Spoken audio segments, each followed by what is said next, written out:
Assalamualaikum warahmatullahi wabarakatuh. Salam sejahtera untuk kita semua. Om Swastiastu, Namo Buddhaya, salam kebajikan. Sebelumnya perkenalkan, saya Agus Mardika dengan NIM 230507240067 dari kelas Teknik Sipil 2023B. Pada kesempatan kali ini saya akan mempresentasikan usulan penelitian atau proposal penelitian yang sudah saya susun dengan judul Analisis Perbaikan dan Perkuatan Bangunan Akibat Penambahan Lantai dengan Metode Concrete Jacking. Untuk tidak memperpanjang waktu, langsung saja kita masuk ke pembahasan yang pertama, yaitu pendahuluan. Yang pertama adalah latar belakang. Pertumbuhan penduduk di dunia setiap saat terus berlanjut. Demikian pula halnya dengan jumlah penduduk di kota-kota besar di Indonesia, khususnya kota Jakarta yang terus meningkat, tetapi memiliki laju pertumbuhan penduduk yang cenderung menurun. Meningkatnya jumlah penduduk di Jakarta dari tahun ke tahun inilah yang menyebabkan Jakarta sebagai salah satu kota terpadat di dunia, dan hal ini tentu memiliki permasalahan yang tidak sedikit. Keterbatasan lahan adalah salah satu di antaranya. Seiring dengan meningkatnya pertumbuhan ekonomi dan pertambahan penduduk di daerah perkotaan yang sangat pesat ini, maka kebutuhan akan lahan untuk perumahan dan perkantoran menjadi salah satu masalah utama dalam pembangunan perkotaan. Pada masa lalu, di mana jumlah penduduk belum sebanyak sekarang dan pembangunan belum segencar sekarang, pemerintah membangun gedung biasanya hanya terdiri dari 2 lantai. Hal ini sesuai dengan kebutuhan saat itu. Namun kini kebutuhan telah meningkat dan persediaan lahan sangat sedikit serta memiliki harga yang cukup mahal. Karena sedikit dan tingginya harga lahan di daerah pusat perkotaan, maka pembangunan ke arah vertikal merupakan salah satu pilihan yang ditempuh dalam menyiasati masalah ini. Pemerintah pun melakukan renovasi ke arah vertikal. Yang menjadi tantangan di sini adalah bahwa bangunan pemerintah yang akan direnovasi ke arah vertikal tersebut tidak dapat diruntuhkan atau dibongkar terlebih dahulu, mengingat izin tentang penghapusan aset yang rumit, sehingga renovasi tersebut harus tetap mempertahankan bangunan yang telah ada dengan metode penambahan lantai. Dari latar belakang yang disebutkan tadi, maka penelitian ini mengambil judul Analisis Perbaikan dan Perkuatan Bangunan Akibat Penambahan Lantai dengan Metode Concrete Jacking, untuk mengetahui dan menganalisis kekuatan struktur gedung sebelum dan sesudah penambahan lantai. Kemudian yang kedua ada rumusan masalah. Semakin berkembangnya zaman dan kebutuhan, maka kebutuhan akan gedung yang lebih besar pun meningkat. Permasalahan yang terjadi di sini adalah bahwa renovasi vertikal untuk pembangunan pemerintah dengan menambahkan lantai harus tetap mempertahankan bangunan yang telah ada, tetapi tidak boleh dilakukan kegiatan meruntuhkan bangunan atau pembongkaran bangunan yang telah ada. Kemudian yang ketiga ada tujuan penelitian. Secara umum, penelitian ini bertujuan untuk memenuhi tugas mata kuliah Bahasa Indonesia Program Studi Sarjana Teknik Sipil Fakultas Teknik Universitas Negeri Surabaya. Sedangkan secara khusus, tujuan dari penelitian ini adalah untuk menganalisis perilaku dan kinerja concrete jacking sebagai metode yang digunakan untuk melakukan perkuatan dan perbaikan struktur akibat beban gravitasi atau beban akibat melakukan penambahan lantai dan beban lateral atau beban gempa. Kemudian yang keempat ada manfaat penelitian. Penelitian ini memiliki manfaat antara lain: yang pertama, secara teoritis, hasil penelitian ini diharapkan mampu menambah pengetahuan, pengalaman, dan wawasan, serta bahan dalam perencanaan ilmu khususnya tentang menganalisis perilaku dan kinerja concrete jacking sebagai metode yang digunakan untuk melakukan perkuatan dan perbaikan struktur akibat beban gravitasi dan beban lateral. Juga dapat dijadikan sebagai bahan pertimbangan untuk penelitian selanjutnya. Secara praktis, hasil penelitian ini diharapkan mampu memberikan pemahaman kepada pembaca serta menjadi pertimbangan untuk mengambil tindakan yang tepat apabila menjumpai permasalahan yang serupa dengan penelitian ini. Kemudian masuk ke pembahasan yang kedua, yaitu kajian pustaka. Pertama, ada penelitian terdahulu yang relevan. Penelitian terdahulu adalah upaya peneliti untuk mencari perbandingan, juga untuk menemukan inspirasi baru untuk penelitian selanjutnya.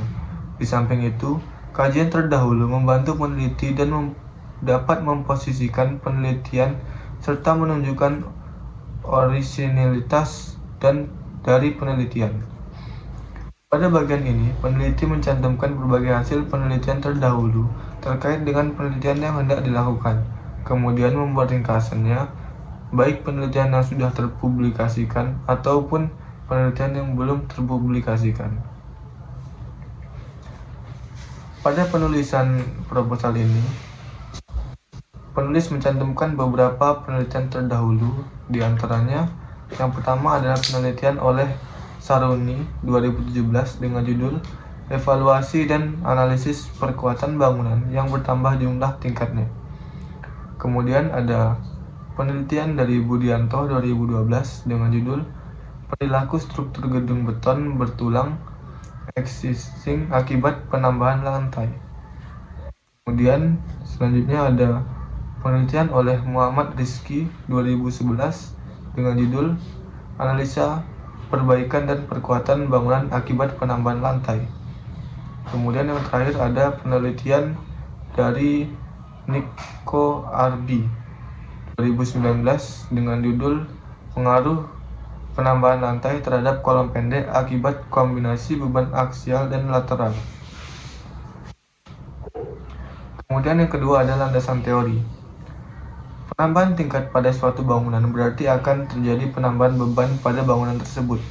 Penambahan beban ini tentu di luar rencana desain struktur bangunan lamanya, sehingga struktur bangunan juga harus dilakukan perbaikan dan perkuatan kembali karena adanya penambahan lantai ini.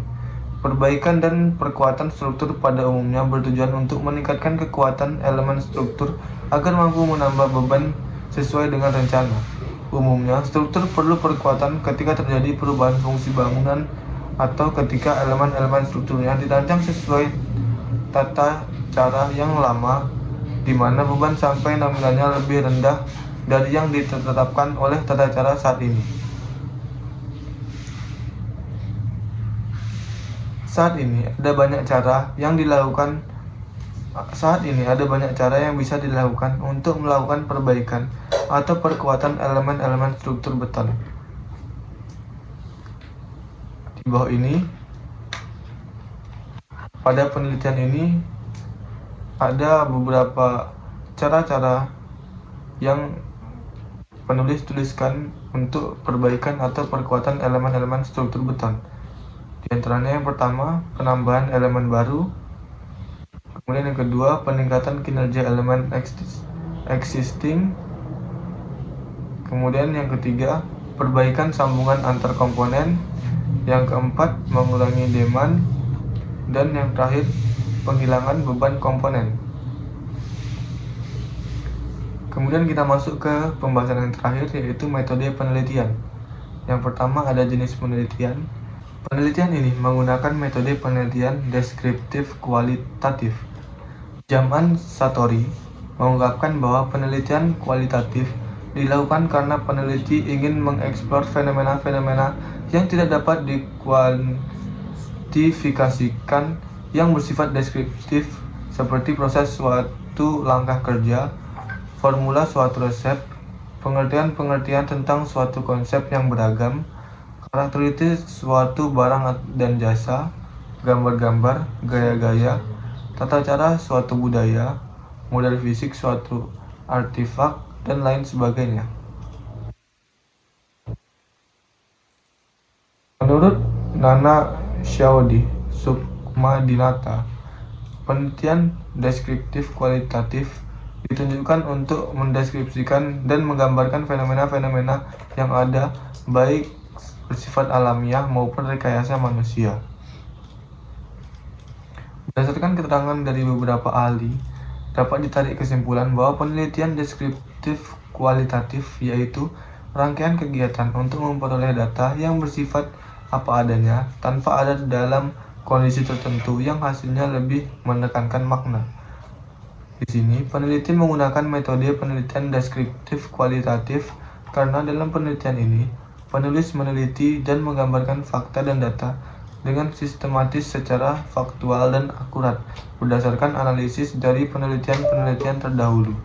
Selain itu, penelitian ini juga bersifat induktif dan hasilnya lebih menekankan makna.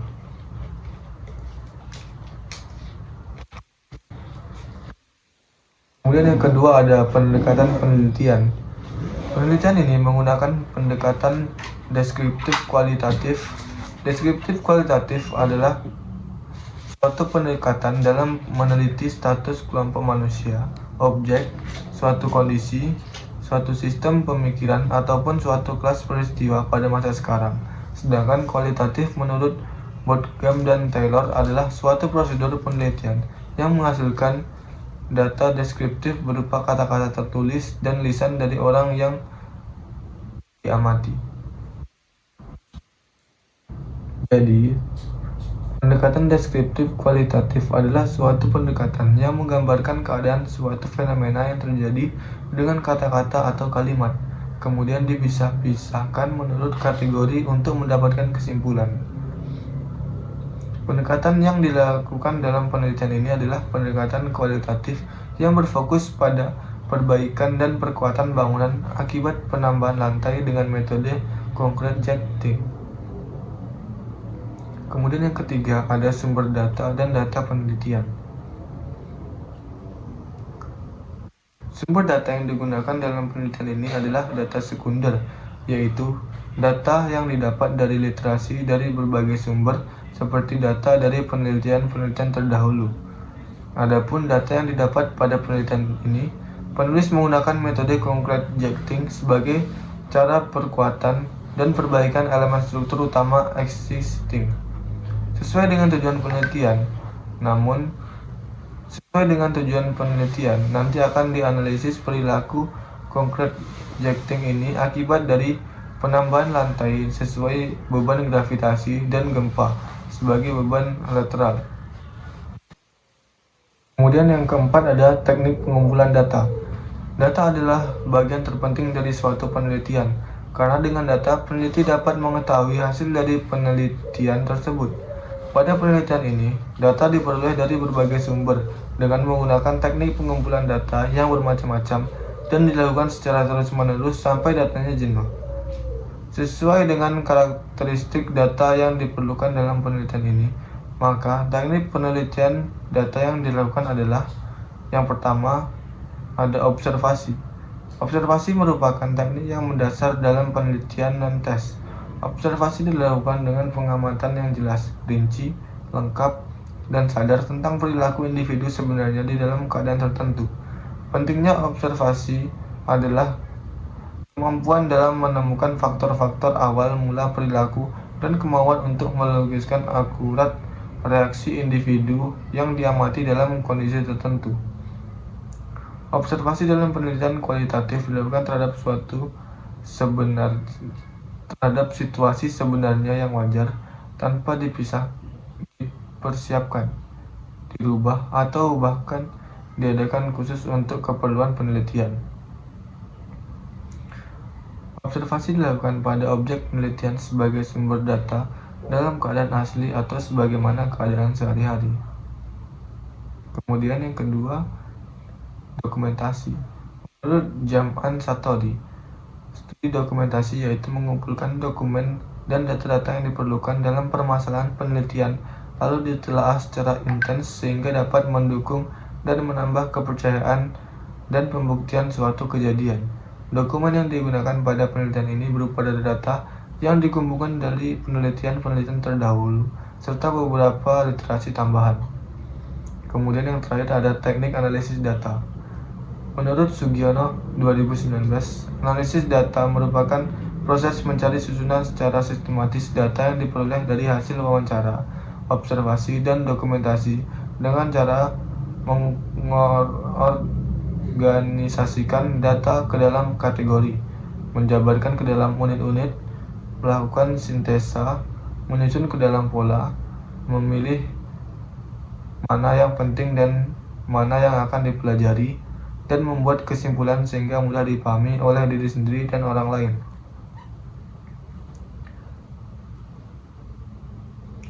Adapun langkah-langkah yang ditempuh dalam analisis data adalah sebagai berikut. Yang pertama yaitu ada reduksi data.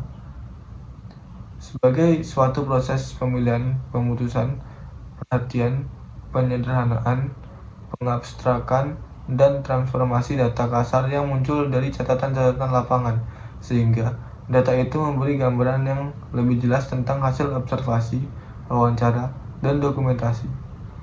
Kemudian yang kedua ada penyajian data, yaitu sekumpulan informasi tersusun memberi kemungkinan adanya penarikan kesimpulan dan pengambilan tindakan.